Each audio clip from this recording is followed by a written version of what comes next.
कांग्रेस नेता पवन खेड़ा का बड़ा दावा। देखिए, इंडिया गठबंधन ने लोकसभा चुनाव लड़ा, मिलकर लड़ा, और मोदी जी ने शायद सोचा नहीं होगा, वो 400 पार के सपने देख रहे थे, 240 पे उनको रोक दिया।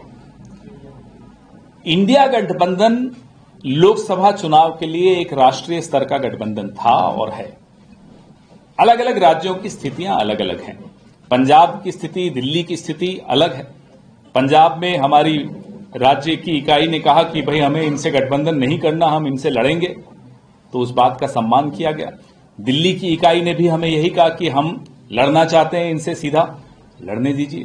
तो मुझे नहीं लगता कि इसमें कोई हैरानी का विषय है। पवन खेड़ा बोले, लोकसभा चुनाव खत्म तो गठबंधन भी खत्म हो गया। पवन खेड़ा के बयान पर भड़के उमर अब्दुल्ला और संजय राउत। जहाँ तक मुझे याद है, इस पे कोई वक्त की सीमा लगाई नहीं गई थी, और बदकिस्मती की बात यह है कि क्योंकि इंडिया ब्लॉक की कोई मीटिंग बुलाई नहीं जा रही है, तो इसमें कोई क्लैरिटी नहीं है, ना लीडरशिप को लेके, ना एजेंडा को लेके, ना आगे क्या हम रहेंगे या नहीं रहेंगे इसको लेके। संजय राउत बोले, अगर एक बार ये गठबंधन टूट गया तो फिर नहीं जुड़ेगा। तो बता दीजिए, जाहिर कर दीजिए कि नहीं है, तो हम अपने अपने मार्ग हम चुन लेंगे। अगर कांग्रेस पार्टी की ये भूमिका है, लोकसभा के लिए बनी थी, अब उनका कोई वजूद नहीं है, तो ऑफिशियली आप डिक्लेयर कर दीजिए, और बाद में ये मैं आपको बताता हूँ, फिर वापस इंडिया अलायंस नहीं बनेगा अगर एक बार ये टूट गया तो।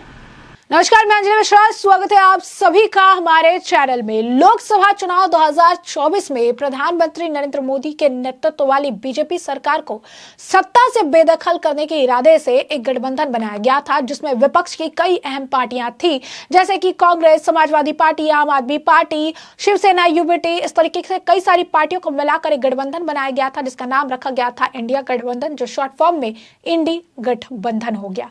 इस इंडी गठबंधन को लेकर हमेशा से बीजेपी के नेताओं ने दावा किया कि चुनाव खत्म और गठबंधन भी खत्म हो जाएगा, वो अपना दम तोड़ता नजर आएगा। और ऐसा ही कुछ देखने के लिए मिला है, जब कांग्रेस के एक नेता ने इसे लेकर दावा कर दिया है कि इंडी गठबंधन तो लोकसभा चुनाव के साथ ही खत्म हो चुका है। जी हाँ, बिल्कुल सही सुना आपने। आपको बता दें, कांग्रेस के नेता पवन खेड़ा ने अब इंडी गठबंधन को लेकर बड़ा बयान दे दिया है, जहां पर जब उनसे सवाल पूछा गया कि इंडी गठबंधन क्या खत्म हो चुका है और इस समय जनता के मन में बहुत सारे सवाल है, तो इसका जवाब देते हुए उन्होंने कहा कि यह गठबंधन सिर्फ लोकसभा चुनाव तक ही था। जी हाँ, बिल्कुल सही सुना आपने।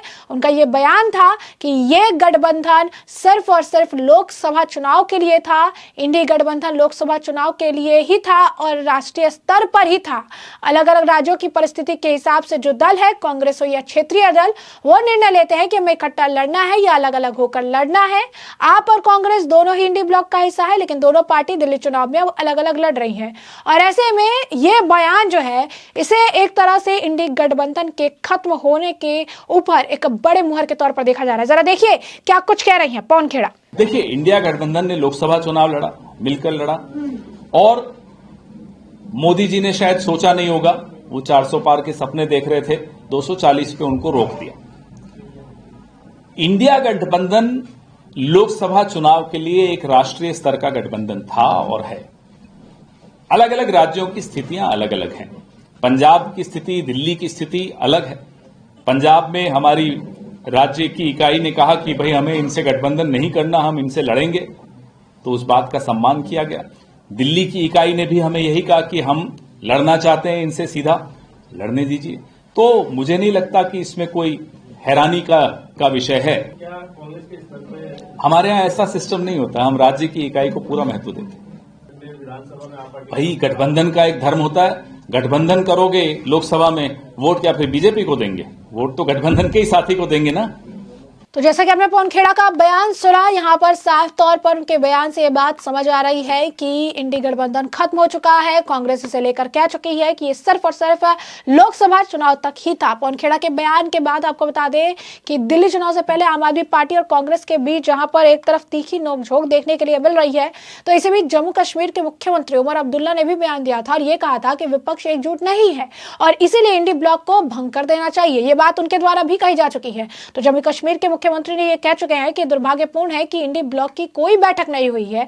नेतृत्व कौन करेगा, एजेंडा क्या होगा, गठबंधन कैसे आगे बढ़ेगा, इसे लेकर कोई चर्चा नहीं हो रही है और साथ ही साथ इस बात पर भी कोई स्पष्टता नहीं है कि हम एकजुट रहेंगे या नहीं। क्या कुछ और कह रहे हैं, जरा सुनिए। दिल्ली के इलेक्शन से कोई लेना देना नहीं है। आम आदमी पार्टी, कांग्रेस और वहाँ जो पॉलिटिकल पार्टीज़ हैं ग्राउंड पे वो तय करें कि बीजेपी का मुकाबला किस तरह से सबसे बेहतर तरीके से किया जा सकता है। इससे पहले 2 बार लगातार आम आदमी पार्टी की वहाँ पे कामयाबी रही। इस बार दिल्ली के लोग क्या फैसला करेंगे उसके लिए हमें इंतज़ार करना होगा। आरजेडी नेता का कहना है कि जो अलायंस था सिर्फ लोकसभा इलेक्शन के लिए था। अब जहाँ तक मुझे याद है इस पर कोई वक्त की सीमा लगाई नहीं गई थी और बदकिस्मती की बात यह है कि क्योंकि इंडिया ब्लॉक की कोई मीटिंग बुलाई नहीं जा रही है तो इसमें कोई क्लैरिटी नहीं है, ना लीडरशिप को लेके, ना एजेंडा को लेके, ना आगे क्या हम रहेंगे या नहीं रहेंगे इसको लेके। शायद दिल्ली के इंतखाबात हो जाएं, उसके बाद अच्छा ये होगा कि इंडिया ब्लॉक के तमाम जो हिस्सेदार हैं उनको बुलाया जाए और इस पर क्लैरिटी हो। अगर ये सिर्फ पार्लियामेंट इलेक्शंस के लिए था, इसको वाइंड अप करिए, फिर हम अपना काम अलग से करेंगे। अगर पार्लियामेंट इलेक्शन के बाद ये असेंबली के लिए भी है तो फिर हमें मिलकर काम करना होगा। जैसा कि आपने सुना, उन्होंने कहा कि गठबंधन की बैठक दिल्ली चुनाव के बाद होनी चाहिए और इसमें स्पष्टता होनी चाहिए कि अगर ये सिर्फ लोकसभा चुनाव के लिए था तो गठबंधन खत्म कर देना चाहिए, अगर इसे विधानसभा चुनाव के लिए भी जारी रखना है तो हमें मिलकर काम करना चाहिए। वहीं जिस तरीके से पवन खेड़ा ने बयान दिया इस मामले को लेकर शिवसेना यूबीटी के सांसद संजय राउत भी काफी ज्यादा नाराज नजर आए और उन्होंने भी अपनी बात जो है सामने रखी और बताया कि किस तरीके से अगर ऐसी मानसिकता लेकर चलेंगे तो इससे किसी का फायदा होने वाला नहीं है। अब ऐसे में संजय राउत ने इस दौरान ये भी कह दिया कि अगर गठबंधन खत्म हो चुका है तो इसे कांग्रेस को ऑफिशियली अनाउंसमेंट कर देना चाहिए ताकि हम सब एक जो है अपना अपना अलग अलग रास्ता देखें। और अगर एक बार ये गठबंधन खत्म हो गया तो ये बात भी कांग्रेस को समझने की जरूरत है कि ये गठबंधन दोबारा कभी नहीं बन पाएगा, कभी नहीं जुड़ पाएगा। क्या कुछ और कहना है संजय राउत का, जरा एक बार आप खुद सुनिए। जम्मू कश्मीर चीफ मिनिस्टर ओमर अब्दुल्ला ने कहा है दिल्ली इलेक्शंस के चलते कि इंडिया अलायंस पर कोई क्लैरिटी नहीं है। उन्होंने कहा अगर क्लैरिटी नहीं मिलती है तो खत्म करे अलायंस। बात खत्म करने की नहीं है, लेकिन मैं उमर अब्दुल्ला जी की जो बात है उनसे सहमत हूँ। लोकसभा चुनाव हम एक साथ लड़े, अच्छा रिजल्ट भी आया है। उसके बाद ये हमारी जिम्मेदारी थी सबकी, खास करके कांग्रेस पार्टी की जो एक बड़ी पार्टी है हमारे अलायंस में, कि ये इंडिया अलायंस जिंदा रखे। फिर एक बार सबको एक साथ बैठकर क्या करना है, देश में कौन से मार्ग से जाना है, उसका मार्गदर्शन करे, चर्चा करे। लेकिन अब तक आफ्टर लोकसभा इलेक्शन एक भी इस प्रकार की बैठक हुई नहीं है। ये इंडिया अलायंस के लिए ठीक नहीं है। तेजस्वी यादव जी की एक बात मैं सुन रहा था, अखिलेश यादव जी, केजरीवाल जी,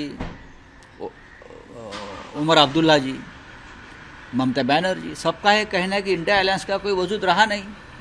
लोगों के मन में इस प्रकार की भावना अगर आती है तो उसके लिए इस अलायंस की सबसे बड़ी पार्टी जो है वो जिम्मेदार है।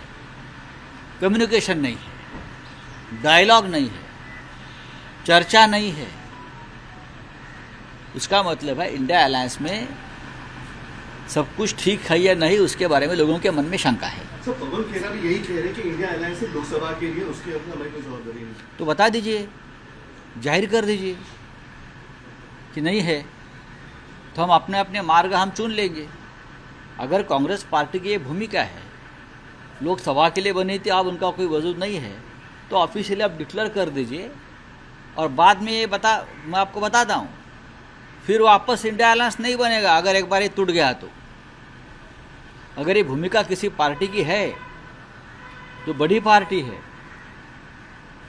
तो आप सोच लीजिए इस प्रकार का बयान करने से पहले कि आगे क्या हो सकता है। तो जैसा कि आपने सुना कि यहाँ पर संजय राउत का बयान, उन्होंने साफ तौर पर कहा है कि अगर ऐसा है कि गठबंधन खत्म हो चुका है तो कांग्रेस को इस पर जो है सामने बात रखनी चाहिए, ऑफिशियल अनाउंसमेंट करनी चाहिए। इस दौरान उन्होंने लॉस ऑफ कम्युनिकेशन को लेकर भी जो है कांग्रेस पर ठिकरा फोड़ा। उन्होंने कहा कि जो सबसे बड़ी पार्टी है वो इस पूरे गठबंधन में, यानी उनका इशारा कांग्रेस की तरफ था, वो इसके लिए जिम्मेदार है। उन्होंने इसे लेकर बातचीत ही करनी जरूरी नहीं समझी, इसे लेकर आगे बढ़ाने का काम ही नहीं किया, ना इस पर कोई चर्चा की गई। और ऐसे में बहुत ज्यादा जो अगर आप कहेंगे कि कम्युनिकेशन जो है गैप हो चुका है, बातचीत नहीं हो रही है, चर्चा नहीं हो रही है, और अगर ऐसा है कि गठबंधन सिर्फ लोकसभा के लिए था तो ये बात कांग्रेस को जो है खुलकर सामने आकर कहनी चाहिए ताकि हम सब अपना अपना रास्ता देख सके।